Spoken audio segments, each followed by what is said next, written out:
શ્રી ગણેશાય નમઃ. મિત્રો, આપ જોઈ રહ્યા છો યુટ્યુબ આપણી ચેનલ આવો સત્સંગમાં આપ સૌનું સ્વાગત છે. મિત્રો, અત્યારે પુરુષોત્તમ માસ અધિક માસ ચાલી રહ્યો છે ત્યારે આપણે સાંભળી રહ્યા છીએ આ પુરુષોત્તમ માસના મહાત્મ્યની પવિત્ર કથા.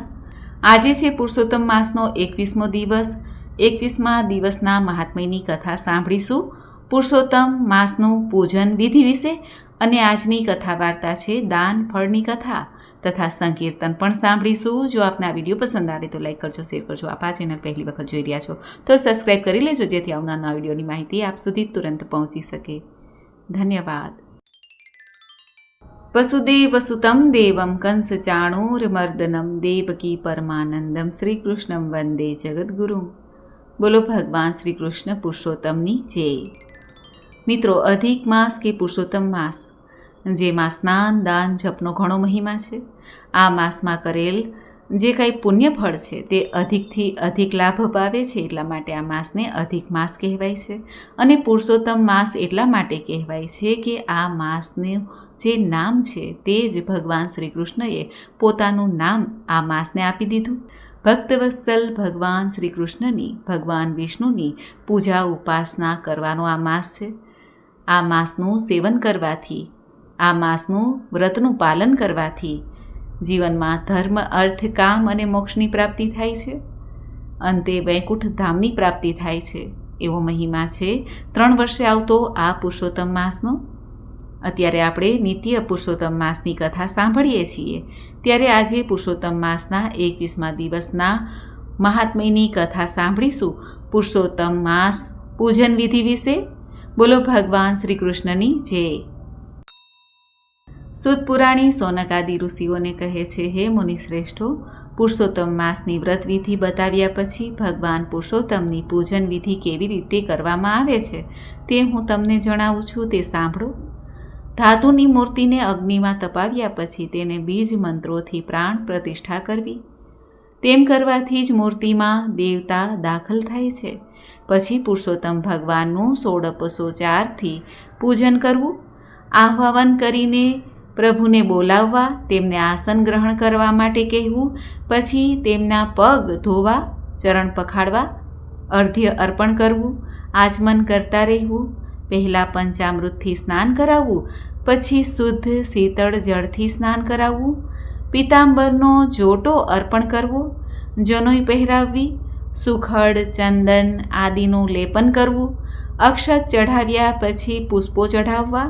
આ દરેક વિધિ વખતે પ્રભુના જે મંત્રો છે તે બીજ મંત્રોનો ઉચ્ચારણ કરવું. આટલી વિધિ પત્યા પછી અંગ પ્રત્યંગની પૂજા કરવી, જેમ કે ચરણની પૂજા, ઘૂંટીઓની પૂજા, ઢીંચણોની પૂજા, જાંઘની પૂજા, કેડની પૂજા, લિંગની પૂજા, નાભીની પૂજા, હૃદયની પૂજા, કંઠની પૂજા, બાહુઓની પૂજા, મુખની પૂજા, નેત્રોની પૂજા, મસ્તકની પૂજા. આ દરેક અંગની પૂજા ક્રમબદ્ધ રીતે કરતી વખતે તેના જે અંગોના બીજ મંત્રો છે તે બોલવા. આમ પ્રતિમાના સર્વે અંગોની પૂજા કરવી.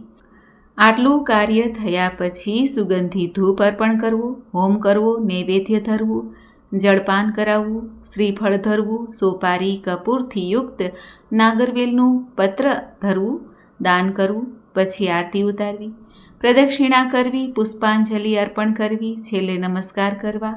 આ બધી વિધિ માટે જે તે બીજ મંત્રોનો ઉચ્ચારણ કરતા રહેવું અને પ્રભુને પ્રાર્થના કરવી, હે દેવોના દેવ, મેં જે પૂજન કર્યું છે તેમાં કોઈ દોષ રહી ગયો હોય તો ક્ષમા કરજો.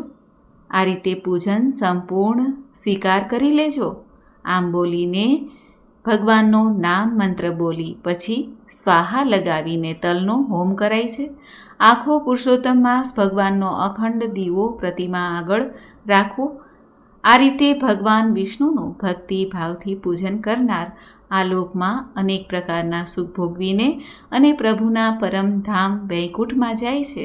શ્રી બૃહદ નારદીય પુરાણમાંના શ્રી પુરુષોત્તમ મહાત્મ્યમાંનો પુરુષોત્તમ ભગવાનની પૂજા વિધિ નામનો 21મો અધ્યાય સંપૂર્ણ થાય છે. બોલો ભગવાન પુરુષોત્તમ રાયની જય. હવે આપણે સાંભળીએ આજની કથા વાર્તા દાન ફળની કથા બોલો ભગવાન શ્રી કૃષ્ણની જય. એક ગામમાં પટેલ અને પટલાણી રહે. તેમને એક દીકરો હતો. પટેલ તેનો દીકરો સવારે ખેતરમાં જાય, સાંજે ઘેરે આવે. પટલાણી ઘરનું કામકાજ પતાવીને ભોજન તૈયાર કરીને પતિ અને દીકરા માટે ભાથું લઈને જાય. બપોરે ત્રણેય સાથે બેસીને જમે. જમ્યા પછી થોડો આરામ કરી ત્રણેય કામે લાગી જાય. સંધ્યા સમયે ત્રણેય ખેતરેથી ઘેરે આવી જાય. ભોજન કર્યા પછી રાતે ત્રણેય ભજન કીર્તન કરે. ત્રણેયના મન સાફ હતા, કદી કોઈનું ખરાબ વિચારે નહીં. એવામાં પુરુષોત્તમ માસ આવ્યો. પટેલ પટલાણીએ વિચાર કર્યો કે આ વખતે ગંગાજીમાં સ્નાન કરીએ તો અધિક ફળ મળે. ત્યારે પટેલે 2 ગાડા છોડ્યા. 2 ગાડામાં ઘર વખરી ભરીને એક ગાડામાં પટેલ બેઠા, બીજા ગાડામાં તેમનો દીકરો અને પટલાણી બેઠા. આમ પટેલ ઘર વખરીના 2 ગાડા ભરીને કુટુંબ સાથે ગંગાજી નાહવા ચાલી નીકળ્યા. ત્રણેય ભગવાનનું સ્મરણ કરતા જાય, રસ્તો કપાતો જાય. આમ અડધે રસ્તે આવ્યા. બપોરનો સમય થયો. કડકડીને ભૂખ લાગી હતી, તેથી તેમણે ઝાડ નીચે ગાડા છોડી હાથ પગ ધોઈને જમવા બેઠા. આ બાજુ પુરુષોત્તમ ભગવાનને પોતાના ભક્તનું પારખું લેવાની ઈચ્છા થઈ. તેઓ સંન્યાસીનું રૂપ લઈને જ્યાં પટેલ કુટુંબ જમતું હતું ત્યાં આવ્યા. સંન્યાસીને આવેલા જોઈને પટેલ કુટુંબે તેમને નમસ્કાર કર્યા અને પ્રસાદ લેવા વિનંતી કરી. ત્યારે સંન્યાસી બોલ્યા, ભાઈ, મને જરા પણ ભૂખ નથી. મારે ગંગા સ્નાન કરવા જવું છે. જો તું મને 2 ગાડામાંથી 1 ગાડું આપે તો હું તેમાં બેસીને ઝટ ગંગાજીએ પહોંચી જાઉં. પટેલ તો જરાય વિચાર કરવા ન રોકાયા. ગાડામાંથી એક ઘરવખરી પણ ન ઉતારી અને સીધી બળદની રાસ સંન્યાસીના હાથમાં આપી દીધી. સંન્યાસી ગાડામાં બેસીને ધીમે ધીમે આગળ જવા લાગ્યા. જોત જોતામાં એ ગાડું અદૃશ્ય થઈ ગયું. પટેલે સંન્યાસીને ગાડું આપી દીધું. એનાથી પટલાણી અને પુત્રને જરા પણ દુઃખ ન થયું. તેઓ બંને પટેલને કહેવા લાગ્યા, ગંગા નદી હજી દૂર છે, ચાલીને ત્યાં પહોંચાશે નહીં, માટે આ ગાડામાં બેસી જાઓ. પણ પટેલે ના કહ્યું, તમે ગાડું લઈને આગળ વધો, હું તમારી પાછળ પાછળ ચાલીને આવું છું. મા દીકરો ગાડું લઈને આગળ વધ્યા. પટેલ ગાડા પાછળ ચાલ્યા આવે છે. ચાલતા ચાલતા પટેલ પ્રભુના ગુણગાન ગાવામાં રસ્તો ભૂલી ગયા. પટેલ ભૂલા પડ્યા અને જઈ ચડ્યા અઘોર વનમાં. ત્યાં નથી પાણી કે નથી ફલ ફલાદી. તોય પટેલ હિંમત હાર્યા વગર ચાલતા જ રહ્યા. આમ તે 3 દિવસ સુધી ભૂખ્યા અને તરસ્યા ચાલતા રહ્યા. હવે તેમનામાં ચાલવાની શક્તિ ન હતી.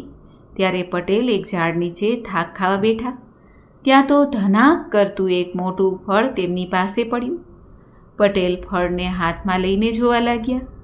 ભૂખ ઘણી લાગી હતી, પણ અજાણ્યું ફળ ખવાય નહીં. પટેલ થોડો થાક ખાઈને ઊભા થયા. ફળ પોતાની સાથે લીધું અને વિચાર કર્યો કે રસ્તામાં કોઈ મળશે તો પૂછી લઈશ કે આ ફળ ખવાશે કે નહીં તો ફેંકી દઈશ. તે થોડું આગળ ચાલ્યા કે એક જીર્ણ શિવાલય તેમણે જોયું. તે શિવાલયમાં દાખલ થયા. ત્યાં બેઠા 3 દિવસ ભૂખ્યા તરસ્યા શિવજીને યાદ કરતા રહ્યા. ત્યારે શિવજીને પટેલ ઉપર દયા આવી. શિવજી પ્રગટ થયા. પટેલ શિવજીના ચરણમાં ઢળી પડ્યા.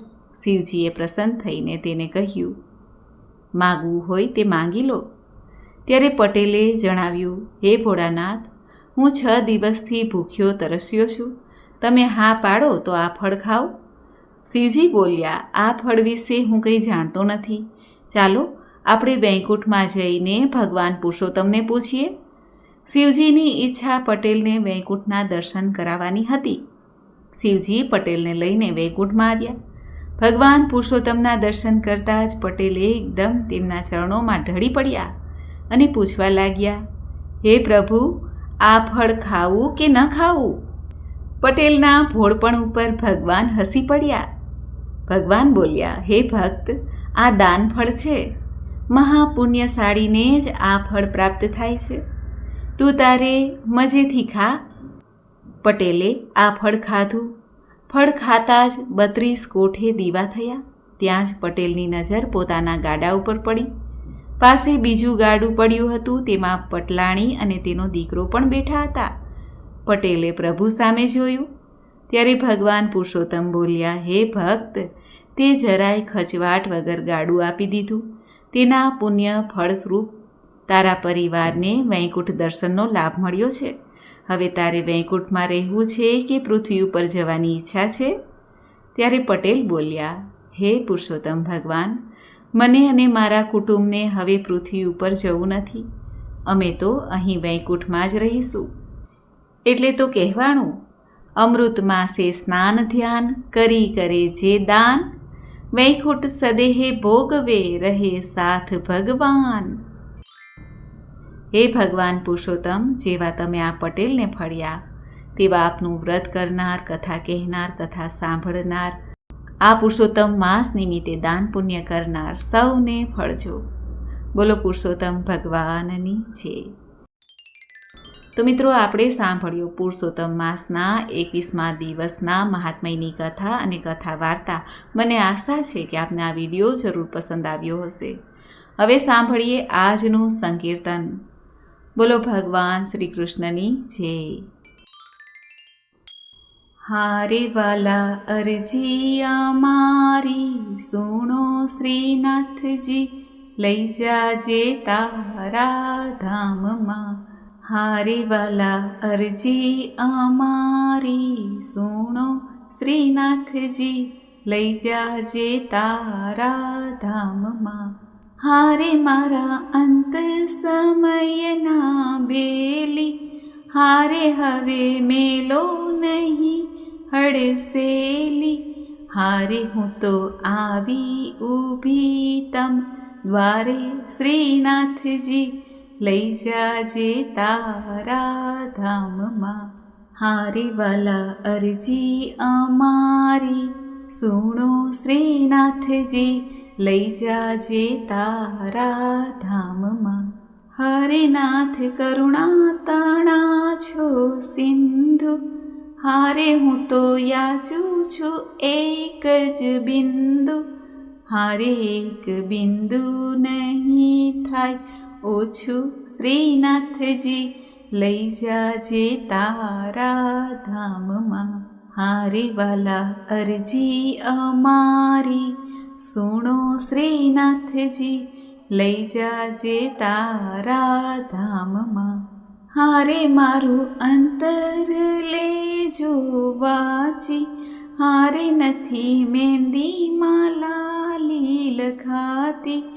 હારે પાને પાને એ પ્રસરી જાતી શ્રીનાથજી, લઈ જાજે તારા ધામમાં.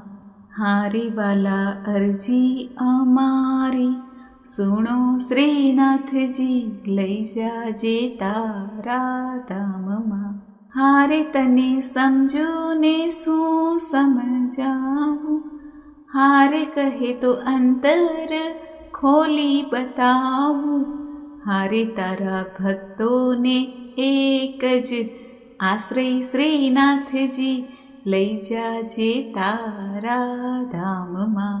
હારે વાલા અરજી અમારી સુણો શ્રીનાથજી, લઈ જાજે તારા ધામમાં.